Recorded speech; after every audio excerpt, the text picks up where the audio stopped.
Hey, I'm Riley with Pickleball Effect. I'm here with the Project 3 from Selkirk. This is the latest installment from Selkirk Labs. I've been playing with this paddle for a couple of weeks, and here are my thoughts on its performance. I love how Selkirk has been on the cutting edge of innovation and technology. The Selkirk Labs Project 3 is their latest paddle exhibiting some impressive updates. They removed the edge guard, added a large hole in the throat, and made it the thickest paddle on the market at 20 millimeters.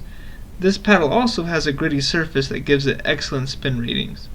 For this review, I played with the Epic. Though Selkirk claims this paddle to be a balance of control and power, I would categorize it as a pure control paddle. Let's start by talking about the soft game. This is where the paddle really stands out. It has a great feel that's extremely soft and plush. Its core is 20 millimeters thick, which absorbs the speed of the ball well and allows you to control the pace of play. After brief use, I was hitting consistent drops from all over the court. The dinking game felt solid too after a few days once I adjusted to the new feel and shape. You feel very connected to the ball.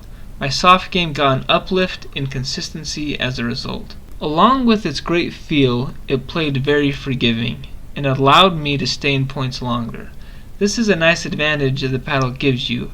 It has a large sweet spot that reduces unforced errors.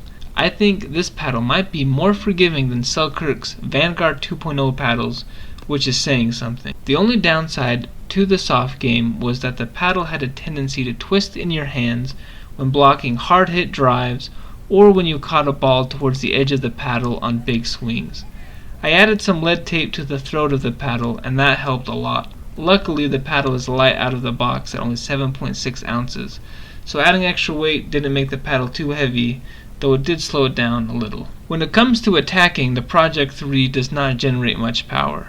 When I had put away shots, I was relying more on my ability to place the ball and less on using power to get it past my opponents. My speed-ups were not very jumpy off the paddle, giving the competition more time to react. So again, placement was more important for driving offense at the net. The spin on this paddle is impressive, with spin ratings matching the top paddles available. This gives the paddle some attacking ability despite its lower power rating. The spin opens up your ability to attack in different ways. I could attack lower balls and keep them in play, and I like that I could take bigger cuts with drives and serves and still keep them in play. With the large hole in the throat, the edgeless design, and its lighter weight, the paddle is easy to move and helps you stay ahead of the ball in hand battles and counters. Though I couldn't always put a ton of pace on it, I was on top of more balls and could keep it low. Here's my recommendation. Overall, this paddle plays similar to Selkirk Vanguard 2.0 series, but with more spin, maneuverability, and added feel. I would say the Vanguard series does have more stability though. The lead tape did help the Project 3 there. If you are a player who really values control, maneuverability, and spin, then this is a paddle you should consider. This is a control paddle with an oversized sweet spot, and players of all skill levels who play the control game or need help with their soft game will benefit.